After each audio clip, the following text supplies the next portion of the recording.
I'm super excited to be sharing with you one of my favorite tools to help you get over a place of feeling a little bit stuck. So often in my life and in the lives of my clients, there have been times where you know you want to make a change, you know you are desiring something different, but you're noticing you're not actually progressing in the way that you desire. So I'm going to share some examples for you from my life and from the lives of my clients of some of the steps you can take to get yourself back on track and get yourself moving closer to what you desire, instead of often what happens is we either dismiss our desires or we delay them, or we just stay in a state of longing. So say hello if you're there. I know this video seems like it's being kind of wanky, but we'll see how far we can go.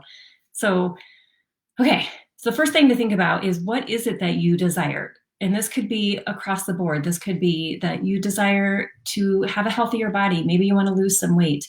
Perhaps you desire to have a little bit more intimacy, connection, passion in your relationship. Or maybe you want to change careers or really connect with a deeper level of meaning and satisfaction in your current career. So whatever it is, it's the first step, of course, is to recognize and own, what is it that you desire? What is it that you want more of? What is it that you would like to change and shift? Once you do that, then ask yourself, okay, so where am I? So I heard a story recently, if you have read Alice in Wonderland, about when she comes upon the Cheshire Cat and the cat asks, where do you want to go?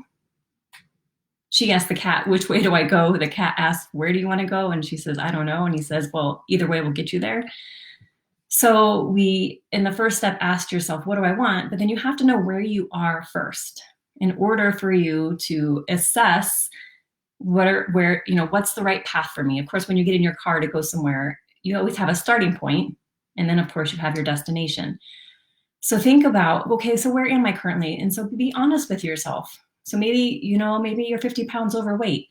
Maybe you and your partner haven't had sex in months, or you haven't had, a more, sort of meaningful connecting conversation in months, or you haven't even spent time together, even though you're in the same house all the time now.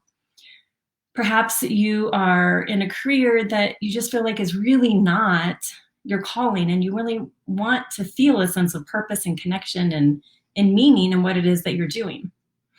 So now we know where you are, we know where you want to go. So the next step is to ask yourself, so what am I doing? So if I desire to lose, 30 pounds, what am I doing to bring myself closer, to close that gap? Hey there, say hello if you're around, to see if I can see comments. And then be honest again with yourself. So for example, I was talking to a client years ago who wanted to lose weight, but then noticed that every morning she would eat a donut. And so of course that isn't quite in line with wanting to lose weight.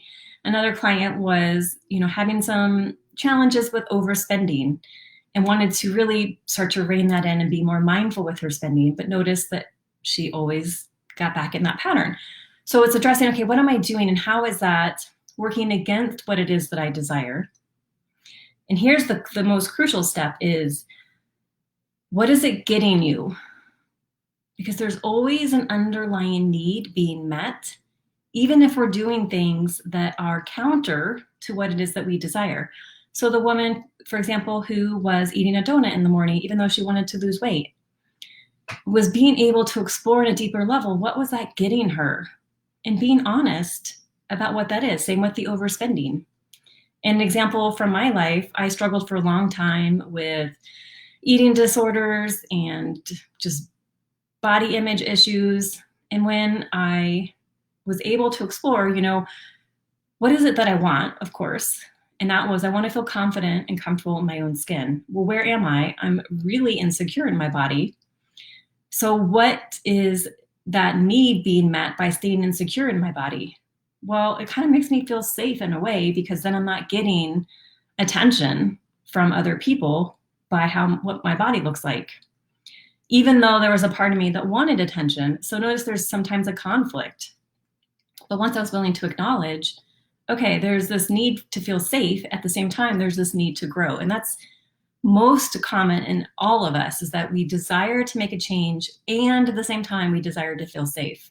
And so once you can recognize what is it that you want, and what is the party that's a little bit scared of having what you want, and explore that. So this is the next step, is to explore that fear, be compassionate and understanding.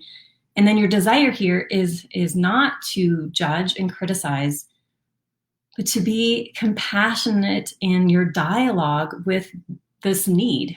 So for example, you could say, I understand that you really want to feel confident and comfortable in your own skin, but you keep taking actions that are counter to that.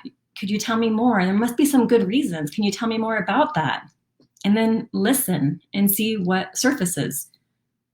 Well, I'm a little bit afraid of the attention I would get by having, maybe a more sexy body or a more fit body. And I don't know if I'm prepared for that kind of attention. Or maybe I'm a little bit uncomfortable with the attention I might get from the opposite sex. And I don't feel, I'm confident in my interactions with the opposite sex. Once you start to dialogue, then you could say, okay, so that must be really scary. What are some things that I could help you with so that you would feel safer in being in a more fit body or have a more aligned career? And then explore, listen. Well, maybe, I need to learn some, more sort of communication. Maybe I need to learn some better boundaries so that I can feel confident no matter who I'm around, even if I am getting attention, that it isn't about them. It's about my own insecurity with my own space. And so once I learned how to have more sort of communication, have better boundaries, also understanding my triggers and knowing, if I'm placing my worth and value on the opinion of others, then of course I'm going to be in a place of insecurity no matter what my body looks like. So being able to dig deeper and see, okay, there's some work that needs to be done here. So I feel confident in who I am, and I know my worth and value comes from me. Then I feel safe in having a fit, thin, sexy, beautiful, whatever description body, because I know that I can be around anyone and I have clear boundaries. So it doesn't matter if I get attention.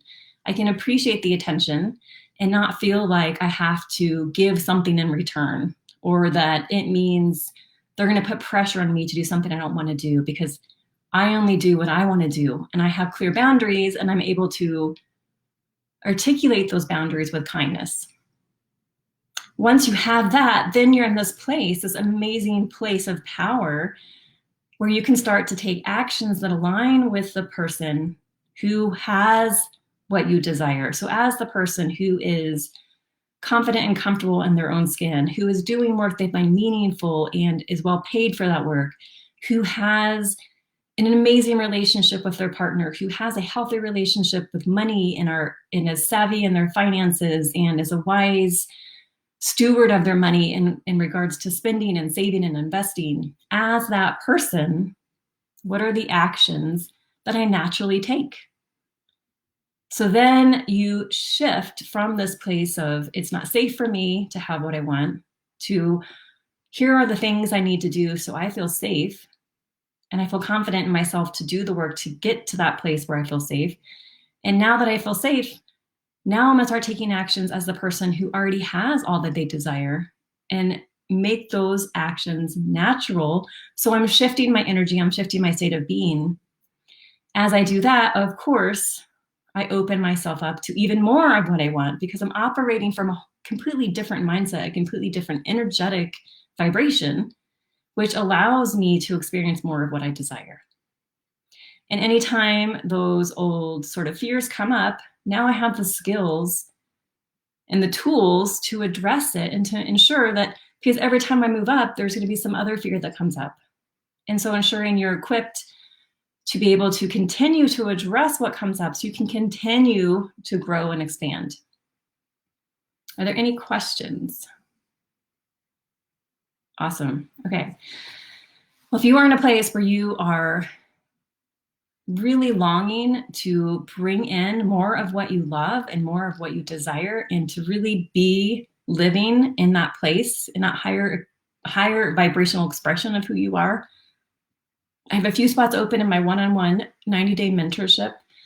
So I'll put a link and you can book a call with me. We can see what working together looks like so that you can start to move in that direction and have the tools to support you when you notice you're starting to wobble a little bit or starting to maybe have some fears and doubts, so that you can still progress even if those things come up, because you have the skills and ability and support and guidance to continue to move forward. Awesome. All right. I don't see any comments. If there are comments, I will address them. And if there are anyone watching the replay, please let me know. I'd love to hear from you. Thank you so much for being here, and I'll see you all soon. Bye.